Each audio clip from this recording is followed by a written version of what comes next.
प्रिय साथियों, स्वागत है आप सभी का आपके अपने इस YouTube चैनल पर, जहां आज हम जीव विज्ञान के 25 ऐसे बेहद महत्वपूर्ण एमसीक्यू प्रश्न देखेंगे जो कि विभिन्न प्रकार के प्रतियोगी परीक्षाओं के प्रीवियस ईयर के एग्जामों में पूछे जा चुके हैं और उन एग्जामों का लिस्ट हमने थंबनेल में प्रोवाइड करा दिया है। आप यहाँ देख सकते हैं, जैसा कि यहाँ पे एसएससी, रेलवे, बैंकिंग, पुलिस दरोगा, बीपीएससी, यूपीएससी, ऐसे करके बहुत सारे एग्जामों का लिस्ट जो है यहाँ पर दिया हुआ है, जिसमें कि ये आगे जो आप प्रश्न देखने वाले हैं 25, ये पूछे हुए हैं ऑलरेडी। तो चलिए देखते हैं जीव विज्ञान के 25 क्वेश्चन वाले एमसीक्यू प्रश्नों के सीरीज का 7वां सेट, जिसमें हम 25 क्वेश्चन देखेंगे।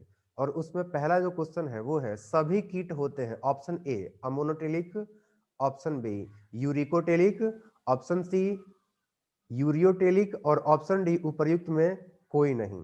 यहाँ पर जो करेक्ट आंसर हो जाएगा वो हो जाएगा ऑप्शन नंबर सी, यानी कि जो है यूरिकोटेलिक। जितने भी कीट होते हैं, इंसेक्ट्स होते हैं, वो सारे सारे जो आपका यूरिकोटेलिक होते हैं।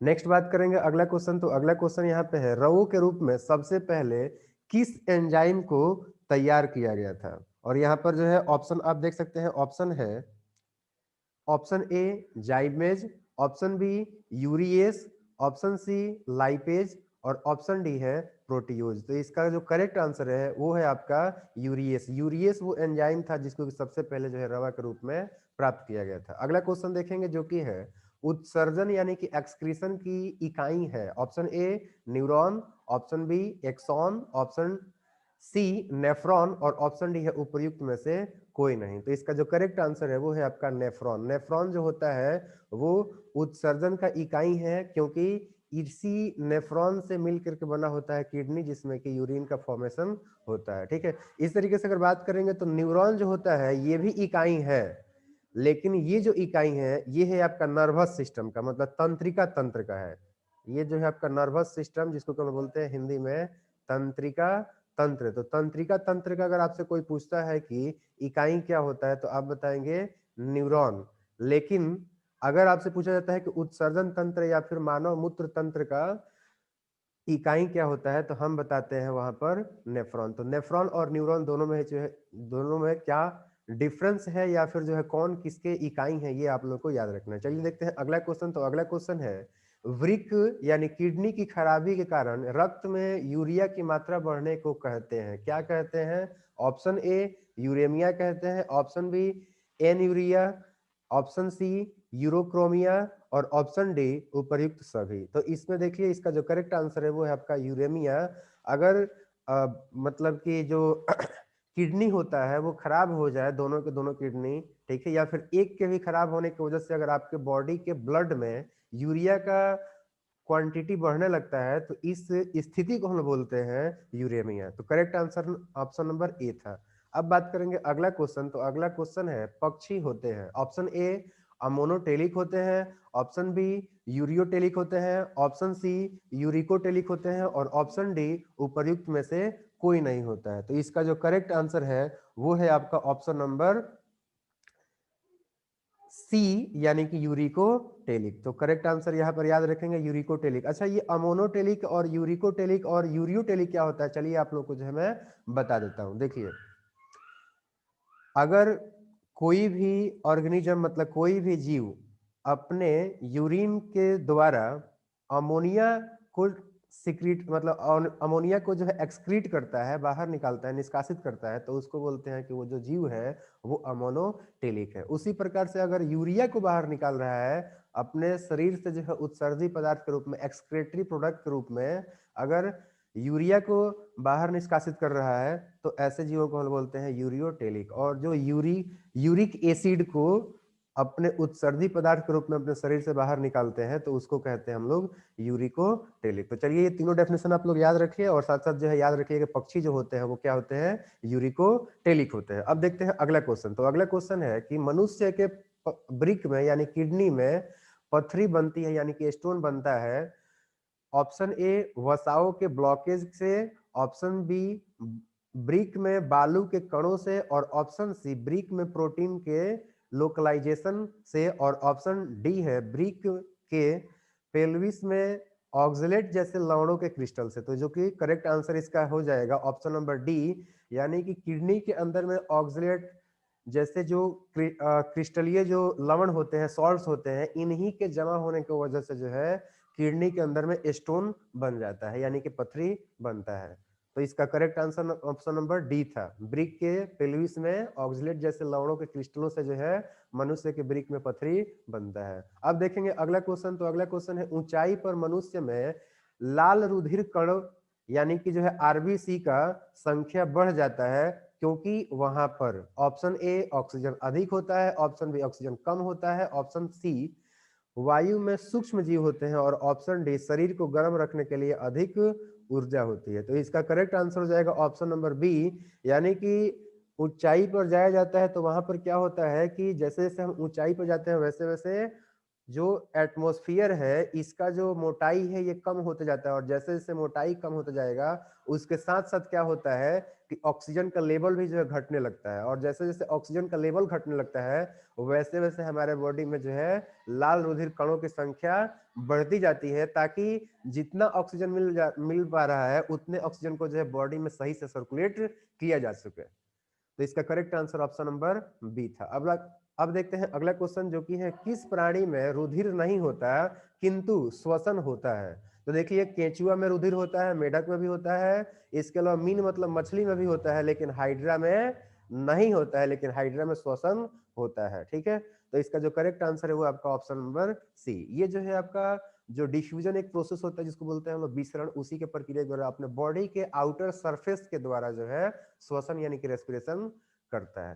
तो इसका जो करेक्ट आंसर था वो था आपका ऑप्शन नंबर सी। अब देखेंगे अगला क्वेश्चन, जो कि है श्वसन क्रिया का नियंत्रण होता है। ऑप्शन ए केंद्रीय तंत्रिका तंत्र यानी कि सेंट्रल नर्वस सिस्टम के द्वारा, ऑप्शन बी अनुकंपी तंत्रिका तंत्र यानी कि सिंपैथेटिक नर्वस सिस्टम के द्वारा, और ऑप्शन डी है पारानुकंपी तंत्रिका तंत्र के द्वारा यानी कि पैरासिम्पैथेटिक नर्वस सिस्टम के द्वारा, और ऑप्शन डी है स्वचालित तंत्रिका तंत्र यानी कि ऑटोनॉमिक नर्वस सिस्टम के द्वारा। तो इसका जो करेक्ट आंसर है वो है आपका ऑप्शन नंबर डी। ये जो आपका श्वसन प्रक्रिया होता है वो एक ऑटोनॉमिक नर्वस सिस्टम के द्वारा कंट्रोल किया जाता है। ठीक है, और ये जो आपका केंद्रीय तंत्रिका तंत्र क्या है, तो देखिए यहाँ पर हो गया आपका जो है ब्रेन, मतलब कि जो आपका दिमाग है, और ये हो गया स्पाइनल कॉर्ड, ये दोनों मिलकर आपका कहलाते हैं सेंट्रल नर्वस सिस्टम। ये जो होते हैं मतलब कि हमारे शरीर के अधिकांश भाग को यही कंट्रोल करते हैं। ठीक है, नेक्स्ट बात कर लेते हैं हम लोग ये अनुकंपी और परानुकंपी तंत्रिका तंत्र के बारे में। तो देखिए ये जो आपका अनुकंपी जो तंत्रिका तंत्र है, पहले इसके बारे में बात कर लेते हैं। तो देखिए अनुकंपी तंत्रिका तंत्र जो होता है, पहली बात की हमारे आंखों की जो पुतली होती है, दो पुतलियां होती हैं, इन दोनों को जो है ये फैलाने का काम करता है। ये पुतली को क्या करता है, यहाँ पे लिख भी देता हूँ, ये जो है आपका पुतली को फैलाने का काम करता है। ठीक है, शॉर्ट में आप लोग जो है फैलाने का जो ये काम करता है। ठीक है, इसके अलावा पसीना के मतलब पसीना जो बहता है इसको ज्यादा करता है, तो पसीना इससे ज्यादा बढ़ेगा। ठीक है, ये क्या करता है, पसीना का जो मात्रा है उसको बढ़ाता है। तो इसका करेक्ट, इसका जो है ये भी बात याद रखिए कि पसीना को ये बढ़ाता है। तीसरा ये कि हमारे मतलब ब्लड के अंदर में जो ग्लूकोज लेवल होता है इसको भी ये बढ़ाता है। तो ब्लड ग्लूकोज लेवल को भी ये बढ़ाता है, ये ध्यान रखना है। ब्लड, यहाँ पे लिख दे रहा हूँ, ब्लड ग्लूकोज लेवल, इसको भी ये बढ़ाने का काम करता है। और जस्ट इसके अपोजिट में आपका क्या हो जाएगा कि ये जो परानुकंपी तंत्रिका तंत्र है, तो ये परानुकंपी तंत्रिका तंत्र इन तीनों को क्या करेगा, घटाने का काम करेगा। जैसे पुतली है तो पुतली को ये आपका सिकुड़ाएगा, पुतली को क्या करेगा, तो ये आपका जो है सिकुड़ाने का काम करता है, सिकुड़ाने का काम करता है। ठीक है, परानुकंपी वाला। दूसरा क्या कि पसीना जो है इसको ये कम करता है, और तीसरा क्या कि ये जो आपका ब्लड ग्लूकोज लेवल है बीजीएल, इसको ये क्या करता है, ये इसको भी घटाता है। तो ये आप लोग को ध्यान रखना है। तो करीबन मैंने चारों ऑप्शन का जो है चारों ऑप्शन से उठ सकने वाले क्वेश्चन को मैंने यहाँ पर एक्सप्लेन कर दिया। चलिए अब देखते हैं अगला क्वेश्चन। तो अगला क्वेश्चन है सांस लेने में ऐच्छिक विषयों के लिए इम्पल्स प्रारंभ होता है। ऑप्शन ए मेडुला से, ये मेडुला कहने का मतलब आपका मेडुला ऑब्लंगेटा से, और ऑप्शन बी है सेरिब्रम से, और ऑप्शन सी है स्पाइनल कॉर्ड से, और ऑप्शन डी है वैगस तंत्रिका से।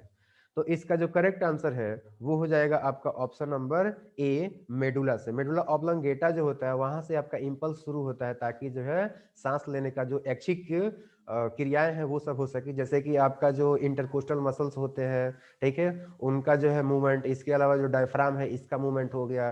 तो ये सब जो है इसके लिए इम्पल्स स्टार्ट होता है आपका मेडुला ऑब्लंगेटा से। अगला क्वेश्चन देखेंगे जो कि है एक सामान्य मनुष्य 1 मिनट में सांस लेता है। ऑप्शन ए 10 से 15 बार, ऑप्शन बी 20 से 25 बार, और ऑप्शन सी है 14 से 18 बार, और ऑप्शन डी है 25 से 30 बार। तो इसका जो करेक्ट आंसर है वो आपका ऑप्शन नंबर सी 14 से 18 बार। आप लोग जो है ध्यान रखिएगा कि जब भी 1 मिनट में सांस लेने का बात आएगा तो 12 से लेकर के और 20 के अंदर में ही आप लोग रखिएगा, मैक्सिमम का 25 तक। तो ये आप लोग जो है ध्यान रखना है। 12 से 20 के अंदर में जो भी ऑप्शन मिलेगा वो आपको टिक करना है। अगला क्वेश्चन देख लेते हैं। तो अगला क्वेश्चन है श्वसन क्रिया किसके द्वारा नियंत्रित होता है। ऑप्शन ए सेरिब्रम के द्वारा, ऑप्शन बी सेरिबेलम के द्वारा, और ऑप्शन सी है स्पाइनल कॉर्ड के द्वारा, और ऑप्शन डी है मेडुला ऑब्लंगेटा के द्वारा। तो करेक्ट आंसर हो जाएगा आपका option number D medulla oblongata के द्वारा जो है रेस्पिरेशन को कंट्रोल किया जाता है। देखिए सेरिब्रम जो होता है ये हमारे बॉडी के अंदर में ऐच्छिक क्रियाओं को कंट्रोल करता है, यानी कि जो हमारी इच्छा के अधीन होते हैं। और जो सेरिबेलम है या फिर मेडुला ऑब्लंगेटा की खास करके बात करेंगे तो ये हमारे बॉडी के अंदर में उन सभी क्रियाओं को कंट्रोल करता है जो कि हमारे कंट्रोल में नहीं होता है। और ये जो आपका स्पाइनल कॉर्ड है यहाँ से जो है कुछ ऐसी क्रियाएं होती हैं जो कि हमारे कंट्रोल में नहीं होती है, ऑटोमेटिकली हो जाता है वो। उन सभी को जो लोग बोलते हैं प्रत्यावर्ती क्रिया। तो प्रत्यावर्ती क्रियाएं जो होती हैं वो ब्रेन के द्वारा भी होती हैं और स्पाइनल कॉर्ड के भी द्वारा होता है। तो हमारे बॉडी में जो प्रत्यावर्ती क्रिया होता है, यानी कि जो है आपका रिफ्लेक्स एक्शन जो होता है वो स्पाइनल कॉर्ड के द्वारा कंट्रोल किया जाता है, ठीक है। और बाकी सेरिबेलम के द्वारा बैलेंस करने का काम हो गया, बॉडी का पोस्चर हो गया, गेस्चर हो गया, ठीक है, ये सब जो है कंट्रोल किया जाता है, जैसे कि डांस वगैरह हो गया, ठीक है, या फिर पतले से रास्ते पर सड़क पर चलने का जो काम है ये सब सेरिबेलम के द्वारा कंट्रोल होता है। चलिए देखते हैं अगला क्वेश्चन। तो अगला क्वेश्चन है यहाँ पर हाइबरनेशन के समय मेढक श्वसन करता है। ऑप्शन ए बाह्य गिल्स के द्वारा, ऑप्शन बी फेफड़े एवं बकोफेरेंजियल लाइनिंग के द्वारा, और ऑप्शन सी है बाह्य गिल्स एवं फेफड़ों के द्वारा, और ऑप्शन डी है नम त्वचा के द्वारा। तो इसका जो करेक्ट आंसर था वो है आपका ऑप्शन नंबर डी, यानी कि जो है आपका हाइबरनेशन के दौरान, यानी कि जब मेढक जो है जमीन के अंदर रहते हैं तो उस समय आपका क्या करते हैं कि जो उनका मोइस्ट जो स्किन होता है उसी से ये अपना रेस्पिरेशन करते हैं, यानी कि उनमें जो है क्यूटेनियस रेस्पिरेशन उस समय होता है। अगला देखेंगे क्वेश्चन। तो अगला क्वेश्चन है यहाँ पर कि मनुष्य में निश्वासित वायु में O2 की कितनी मात्रा होती है। तो O2 जो होता है वो 16% होता है जब सांस लेता है मनुष्य, तो सॉरी सांस जब छोड़ता है तो छोड़े गए सांस में, ठीक है। और जब सांस लेता है तो वो आपका जो है 21% ऑक्सीजन लेता है। तो ये दोनों ही बातें याद रखना है। 21% आपका जो है ये लेता है और छोड़ता कितना है, छोड़ता है आपका 16.4%, 16.4% जो है ये छोड़ता है। अगला क्वेश्चन देखते हैं। तो अगला क्वेश्चन है निम्नलिखित किसकी उपस्थिति के कारण रक्त में कार्बनिक अम्ल की सांद्रता यानी कॉन्सेंट्रेशन नहीं बढ़ता है। ऑप्शन ए है सोडियम आयन, ऑप्शन बी है पोटेशियम आयन, और ऑप्शन सी है कैल्शियम आयन, और ऑप्शन डी है मैग्नीशियम आयन। तो इसका जो करेक्ट आंसर है वो है आपका ऑप्शन नंबर ए। सोडियम जो होता है वो हमारे बॉडी के ब्लड में कार्बनिक अम्ल की मात्रा को जो है बढ़ने से रोकता है। अगला क्वेश्चन देखेंगे जो कि है नेत्र में लेंस पर पड़ने वाली किरणों का नियंत्रण होता है। ऑप्शन ए कॉर्निया के द्वारा, ऑप्शन बी आइरिस के द्वारा, ऑप्शन सी सिलियरी काय के द्वारा, और ऑप्शन डी है परितारिका द्वारा। तो इसका जो करेक्ट आंसर है वो है आपका ऑप्शन नंबर बी आइरिस के द्वारा कंट्रोल किया जाता है हमारी नेत्र के लेंस पर पड़ने वाली किरणों का। अगला क्वेश्चन है मस्तिष्क के किस भाग में शरीर के ताप को नियंत्रित करने का केंद्र होता है। मतलब कौन मस्तिष्क के अंदर में जो है कौन सा ऐसा भाग होता है जो कि आपका जो है हमारे बॉडी के अंदर में जो है टेम्परेचर को कंट्रोल करता है। तो टेम्परेचर को कंट्रोल करने के लिए जो है हमारे बॉडी के अंदर में हाइपोथैलेमस होता है। हमारे बॉडी का जो आपका सेरिब्रम होता है, मतलब अग्र जो मस्तिष्क जिसको बोलते हैं हम लोग, तो अग्र मस्तिष्क का ही जो है ये एक भाग है। सेरिब्रम का ही जो है ये एक, मतलब अग्र मस्तिष्क में आपके जो है दो भाग हो जाते हैं, ठीक है ना। तो उसमें सेरिब्रम हो जाता है, मतलब फोर, देखो फोर ब्रेन यहाँ पे लिखा हुआ है ना ऑप्शन ए। तो फोर ब्रेन में आपके दो पार्ट्स हो जाते हैं, एक हो जाता है सेरिब्रम और दूसरा हो जाता है आपका हाइपोथैलेमस। तो हाइपोथैलेमस वाले भाग से क्या होता है कि हमारे बॉडी में टेम्परेचर को कंट्रोल किया जाता है। इसके अलावा हाइपोथैलेमस का और भी बहुत सारा काम होता है, जैसे कि अगर मैं बताने का प्रयास करूं तो आप लोग 3-4 काम और भी याद रख लीजिए, ठीक है। देखिए, पहली बात की भूख का बात करेंगे तो भूख का भी कंट्रोल यहीं से होता है, ठीक है। भूख हो गया, भूख और प्यास दोनों ही चीजें एक ही है। तो भूख प्यास जो होता है ये कंट्रोल होता है आपका जो है हाइपोथैलेमस से। इसके अलावा ताप नियंत्रण तो यहाँ पे है ही, प्यार घृणा ये सब जो होता है ना, फीलिंग्स वगैरह, और पसीना हो गया, खुशी हो गया, गुस्सा हो गया, ये सारा का सारा कंट्रोल होता है आपका हाइपोथैलेमस के द्वारा। अब बात करेंगे अगला क्वेश्चन जो कि है सबसे लंबी कोशिका कौन सी होती है। तो सबसे लंबी जो कोशा होता है, कोशिका होता है, सेल होता है, वो होता है आपका तंत्रिका कोशिका, यानी कि तंत्रिका, मतलब जिसको न्यूरॉन बोलते हैं हम लोग, ठीक है। तो न्यूरॉन जो होता है सबसे लंबा होता है, इसका जो लंबाई होता है करीबन करीबन 1 मीटर तक का होता है। अगला क्वेश्चन देखेंगे जो कि है एक मनुष्य स्मृति खो बैठता है, इस मनुष्य के मस्तिष्क का कौन सा भाग प्रभावित होता है। तो देखिए, मेमोरी जो होता है ये आपका सेरिब्रम के द्वारा कंट्रोल होता है, तो इसलिए सेरिब्रम जिसका प्रभावित हो जाएगा उसका मेमोरी जो है वो खो बैठेगा व्यक्ति। तो इसका correct answer option number A हो जाएगा। अगला क्वेश्चन देखेंगे जो कि है कि न्यूरॉन्स के कोशिकाओं की संख्या सबसे अधिक होती है। न्यूरॉन की सबसे अधिक संख्या जो है मस्तिष्क में होती है, क्योंकि मस्तिष्क जो आपका न्यूरॉन से ही मिलकर बना होता है। और न्यूरॉन का काम होता है आपका जो है, जो आपके इलेक्ट्रिक इम्पल्स होते हैं उनको जो है ट्रांसफर करना, जिसको कि हम लोग बोल सकते हैं ट्रांसमिट करना। तो ये जो है आपके न्यूरॉन मैक्सिमम सबसे ज्यादा जो है होते हैं मस्तिष्क में, ब्रेन में। अगला क्वेश्चन है निम्नलिखित में से किस जंतु में तंत्रिका तंत्र तो होता है परंतु मस्तिष्क नहीं होता है। तो इसमें देख लेते हैं, ऑप्शन ए है अमीबा, ऑप्शन बी है केचुआ, और ऑप्शन सी है कॉकरोच, और ऑप्शन डी है हाइड्रा। तो इसमें करेक्ट आंसर हाइड्रा ही है। हाइड्रा में जो है आपका मस्तिष्क नहीं होता है लेकिन तंत्रिका तंत्र होता है। अगला क्वेश्चन देखेंगे तो अगला क्वेश्चन है अन्य जंतुओं की अपेक्षा मनुष्य के मस्तिष्क का कौन सा भाग अधिक विकसित होता है। तो सेरिब्रम जो होता है दूसरे जंतुओं के तुलना में मनुष्य में ज्यादा विकसित होता है, तभी तो जो है ये अपने बॉडी के जो है दूसरे जानवरों की तुलना में जो है अच्छे तरीकों से कंट्रोल कर लेता है, तभी तो मनुष्य मनुष्य है। तो इसका करेक्ट आंसर आप लोग याद रखेंगे, सेरिब्रम जो होता है वो हमारे बॉडी में दूसरे जानवरों की तुलना में ज्यादा डेवलप्ड है।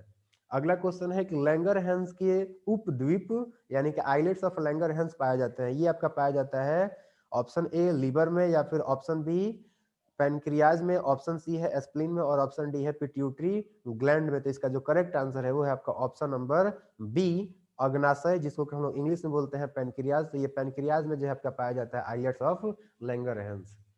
अगला क्वेश्चन है वृद्धि हार्मोन, जिसको कि हम लोग ग्रोथ हार्मोन कहते हैं, जीएच कहते हैं। तो जीएच जो है कहाँ से स्रावित होता है, ये क्वेश्चन है। ऑप्शन है आपका थायराइड से, ऑप्शन बी जननांगों से, ऑप्शन सी एड्रिनल ग्लैंड से, और ऑप्शन डी है पिट्यूटरी ग्लैंड से। तो इसका जो करेक्ट आंसर है वो है आपका option number D pituitary gland से आपका जीएच यानी कि ग्रोथ हार्मोन का सिक्रीशन होता है। और जिसमें आपका जीएच, जिसमें जो है आपका ग्रोथ हार्मोन ज्यादा निकल जाता है वो आपका जायंट हो जाता है। वो कैसा हो जाता है, वो जो आपका जायंट मतलब उसका शरीर जो है काफी ज्यादा भीमकाय हो जाता है, बड़ा हो जाता है, ठीक है।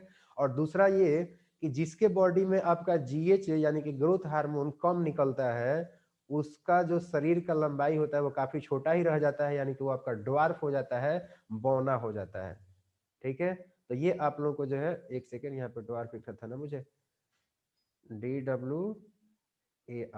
तो जिसके बॉडी में जो है आपका ग्रोथ हार्मोन कम निकलेगा वो जो है आपका क्या हो जाएगा, ड्वार्फ हो जाएगा। जिसमें ग्रोथ हार्मोन ज्यादा निकलेगा वो आपका हो जाएगा जायंट। और ये कहाँ से निकलता है ग्रोथ हार्मोन, पिट्यूटरी ग्लैंड से। और पिट्यूटरी ग्लैंड को हम लोग क्या कहते हैं, तो इसको हम लोग मास्टर ग्लैंड भी कहते हैं, क्योंकि ये बहुत सारे दूसरे ग्लैंड का सिक्रीशन को जो है कंट्रोल करता है, ठीक है। तो इसको हम लोग मास्टर ग्लैंड के नाम से भी जानते हैं, ये आप लोग को ध्यान रखना है। और एक और बात आपको बता दूं कि ये जो ग्रोथ हार्मोन है इसको सिक्रीट करने में कौन, सिक्रीशन को कौन कंट्रोल करता है, तो इसको जो है ग्रोथ हार्मोन स्टिमुलेटिंग हार्मोन होते हैं, ठीक है, जो कि आपके जो है हाइपोथैलेमस से निकलते हैं और वो आपका जो है कंट्रोल करते हैं। अगला क्वेश्चन, और जो कि इस सेट का लास्ट क्वेश्चन है, और वो ये है सबसे बड़ी ग्रंथि है। ऑप्शन ए अग्नाशय, ऑप्शन बी पीयूष यानी कि वही पिट्यूटरी, और ऑप्शन सी है यकृत, और ऑप्शन डी है थायराइड। तो यकृत यानी कि लीवर जो होता है ये सबसे बड़ा ग्रंथि होता है, और इसका अगर भार का बात किया जाएगा तो इसका जो भार होता है वो 1.5 kg का होता है, यानी कि 1.5 kg का होता है। तो इस प्रकार से आज जो है आपने बायो से ऐसे 25 क्वेश्चन को देखा जो कि विभिन्न प्रकार के प्रतियोगी परीक्षाओं में पूछे जा चुके हैं, जो कि स्टैंडर्ड क्वेश्चन है। और उम्मीद करता हूं कि ये 25 क्वेश्चन आपको जो है अच्छे तरीके से समझ में आ गए हैं। आप अपने दोस्तों का अगर हेल्प करना चाहते हैं और ये वीडियो सही वाकई आपको अच्छा लगा है तो अपने दोस्तों के साथ में शेयर करें। इस वीडियो को अंत तक देखने के लिए आपका बहुत बहुत धन्यवाद। Thank you very much.